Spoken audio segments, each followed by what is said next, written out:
যত কাণ্ড যাদবপুরে এবার রাত বিরাতে ক্যাম্পাসে ছাত্রী রহস্য মৃত্যুর ঘটনা। যাদবপুর ক্যাম্পাসের পুকুর থেকে অচৈতন্য অবস্থায় উদ্ধার ছাত্রী। পুকুর থেকে অচৈতন্য অবস্থায় উদ্ধার করা হয় ইংরেজি বিভাগের তৃতীয় বর্ষের ছাত্রীকে। কেপিসি মেডিকেলে নিয়ে গেলে চিকিৎসকরা মৃত বলে ঘোষণা করেন।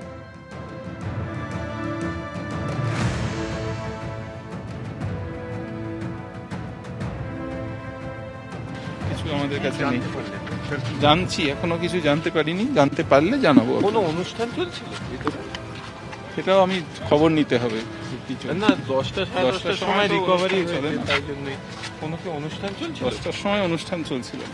ও আর মানে কোনো ফুটেজ বা কিছু পেয়েছেন? সেগুলো দেখতে হবে, আমরা তো এখন এখানেই আছি। পরিবারের সাথে কি কথা? পরিবারের লোক এসেছেন, কথা হচ্ছে। হ্যাঁ, পরিবারের কথা। রাত্রে যাদবপুরের ক্যাম্পাসে ছাত্রী রহস্য মৃত্যুর ঘটনা। কেপিসি হাসপাতালে নিয়ে গেলে তাকে মৃত বলে ঘোষণা করেন চিকিৎসকরা। এই ঘটনায় তৃণমূলের কি প্রতিক্রিয়া রাখবো আপনাদের সামনে। এই ঘটনাটি প্রমাণ যে ক্যাম্পাসে সিকিউরিটি বলতে কিছু নেই, ক্যাম্পাসে সুরক্ষা বলতে কিছু নেই, ক্যাম্পাসে পর্যাপ্ত সিসিটিভি নেই, ক্যাম্পাসে সাধারণ ছাত্রছাত্রীদের সুরক্ষা দেওয়ার মতন কিছু নেই। আমরা যাদবপুর বিশ্ববিদ্যালয় তৃণমূল ছাত্র পরিষদ প্রথম দিন থেকে সিসিটিভি চেয়েছি, ক্যাম্পাসে সুরক্ষা চেয়েছি। মৃত্যুটি ঘটল, এই মৃত্যুটি পুলিশকে তো পূর্ণাঙ্গ তদন্ত করতে হবে। পুলিশ যাতে তদন্ত করে সেই বিষয়টা দেখতে হবে, যেহেতু পুলিশ সুমোটো কেস রেজিস্টার করেছে। এই আন্দোলনের দাবিতে কাল থেকে আমরা সামিল হব এবং যতক্ষণ না ন্যায় বিচার হবে, ক্যাম্পাসে সুরক্ষা এবং সিসিটিভি ব্যবস্থা হবে, ততক্ষণ আমরা লড়াই চালাবো। গতকাল রাতে যাদবপুর ক্যাম্পাসের ভিতর পুকুর থেকে অচৈতন্য অবস্থায় উদ্ধার করা হয় ছাত্রীকে। পুকুর থেকে অচৈতন্য অবস্থায় উদ্ধার করা হয় ইংরেজি বিভাগের তৃতীয় বর্ষের ছাত্রীকে। পরে কেপিসি মেডিকেলে নিয়ে গেলে তাকে মৃত বলে ঘোষণা করেন চিকিৎসকরা। ক্যাম্পাসে ছাত্রীর রহস্য মৃত্যু, আবার যাদবপুর। সোশ্যাল সাইটে পোস্ট দেবাংশু ভট্টাচার্য।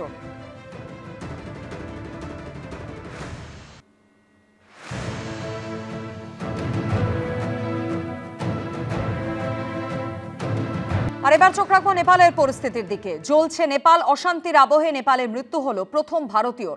উত্তরপ্রদেশের গাজিয়াবাদের বাসিন্দা রামবীর তার স্ত্রীকে নিয়ে নেপালে ঘুরতে গেছিলেন। মঙ্গলবার যে হোটেলে তারা উঠেছিলেন সেখানেই আগুন ধরিয়ে দেয় বিক্ষোভকারীরা। প্রাণ ভয়ে হোটেল থেকে ঝাঁপ দেন ওই দম্পতি। মৃত্যু হয় স্ত্রীর। এই ছবি বলে দেয় নেপালে এতদিন কি চলেছে।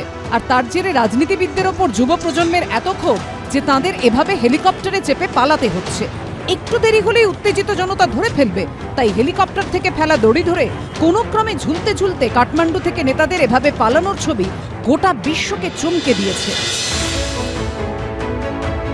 নেপাল গৌতম বুদ্ধের দেশ, সেই দেশেই এখন বিদ্রোহ, অশান্তির ভয়ঙ্কর ছবি।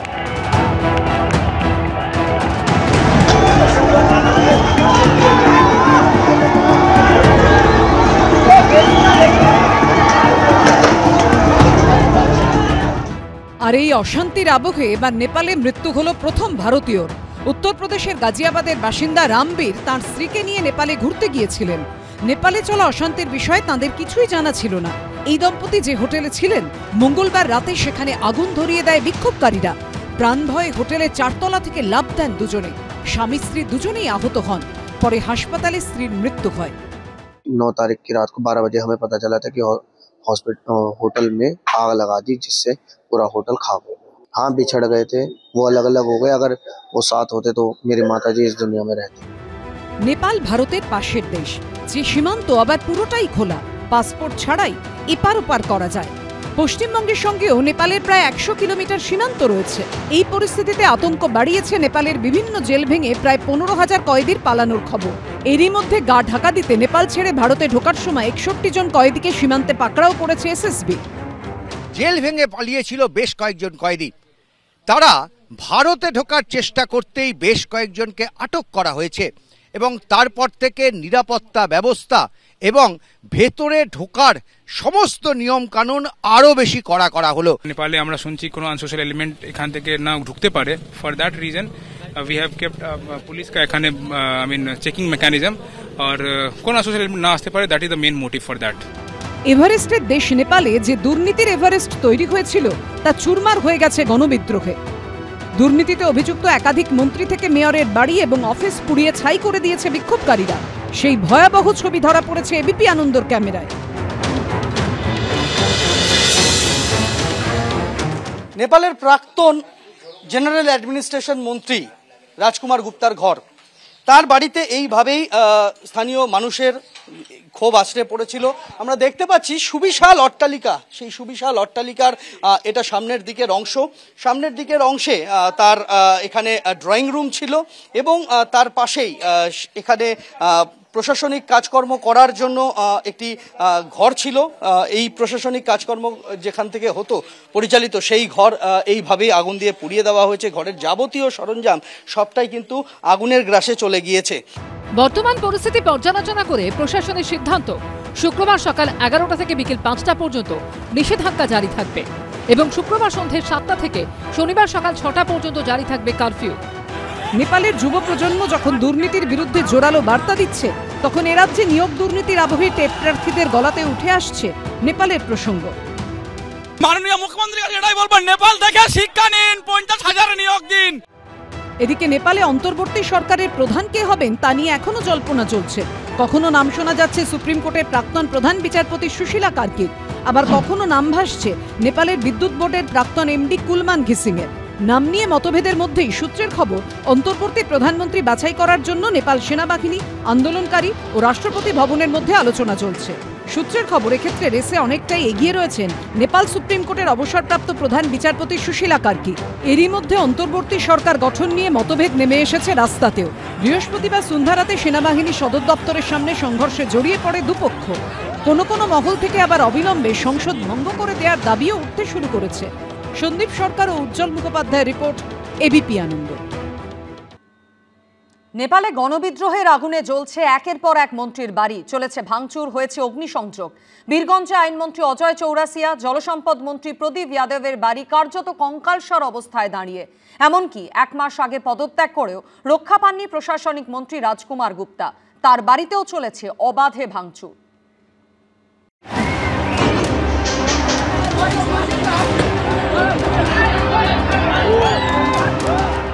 নেপাল জুড়ে আন্দোলনকারীদের ক্ষোভ মূলত আছড়ে পড়েছে রাজনীতিবিদদের ওপর। প্রধানমন্ত্রী, রাষ্ট্রপতি, প্রাক্তন প্রধানমন্ত্রী, উপপ্রধানমন্ত্রী, বিদেশমন্ত্রী, আরও এরকম একাধিক মন্ত্রীর ওপর। মারধর, ভাঙচুর, আগুন, কোনোটাই বাদ যায়নি। আন্দোলনের গতি প্রকৃতি দেখে একটা বিষয় স্পষ্ট, রাজনীতিবিদদের দুর্নীতি, আচার আচরণ, স্বজন পোষণ কাজকর্মে তারা বীতশ্রদ্ধ হয়ে পড়েছিলেন। গ্রাউন্ড জিরোয় পৌঁছে এবিপি আনন্দর ক্যামেরাতে ধরা পড়ল ক্ষোভের বহিঃপ্রকাশের সেই ভয়ঙ্কর ছবি। জলসম্পদ মন্ত্রী প্রদীপ যাদবের বাড়িতে সাধারণ মানুষের রোষ আছড়ে পড়েছিল গত পরশুদিন। সেই রোষের আগুনে পুড়ে একেবারে ছারখার হয়ে গিয়েছে বাড়ি। আমরা দেখতে পাচ্ছি বাড়ি কম, সুবিশাল অট্টালিকা বলা ভালো। সেই সুবিশাল অট্টালিকা কিন্তু একেবারে ভেঙে চুরে ঘরের থেকে সরঞ্জাম বের করে স্থানীয় মানুষজন এবং যারা সাধারণ জনতা, যারা বিক্ষুব্ধ, তারা আগুন লাগিয়ে দেয়। अपने लिए लड़ रहे हैं और किसी के लिए नहीं। वो चोर के पी लिए लोग बोले कि ये भी नेता है, इसके घर में भी आग लगाओ।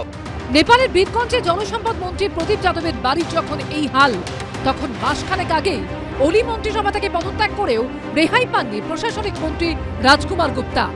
তার বাড়িতেও চলেছে হামলা। বীরগঞ্জে সেই বাড়িতে সাধারণ মানুষের ক্ষোভ আছড়ে পড়েছিল গত পরশুদিন। 1 মাস আগে তিনি পদত্যাগ করেন এবং তিনি পদত্যাগ করলেও তার বিরুদ্ধে যে সাধারণ মানুষের ক্ষোভ, ताते बिंदु मात्र भाटा पड़ेनी। क्या मेन आरोप करप्शन है?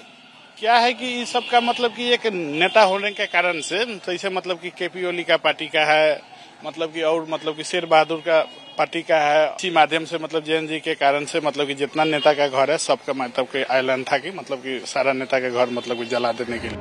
বীরগঞ্জে ভাঙচুরের পর আগুন লাগানো হয়েছে আইনমন্ত্রী অজয় চৌরাসিয়ার বাড়িতেও। যে বাড়ি এক সময় রাজনৈতিক নেতাকর্মীদের ভিড়ে গমগম করত, আজকে সেই বাড়ি এই রকম ধ্বংসস্তূপের চেহারা নিয়ে দাঁড়িয়ে রয়েছে। এই বাড়ি নেপালের সাংসদ এবং আইনমন্ত্রী অজয় চৌরাসিয়ার বাড়িতে এইভাবেই সাধারণ মানুষের, তরুণ প্রজন্মের আক্রোশ আছড়ে পড়েছিল। কিন্তু একের পর এক মন্ত্রীর বাড়ির এই হাল হলো কেন? জনপ্রতিনিধি হয়েও কি করে তারা জনগণের মন বুঝতে ব্যর্থ হলেন? তার মানে কি বহুদিন আগেই জনতার থেকে দূরে চলে গেছিলেন তারা? আর তারই জেরে কি আজ এই ভয়ঙ্কর পরিণতি? সন্দীপ সরকারের রিপোর্ট, এবিপি আনন্দ।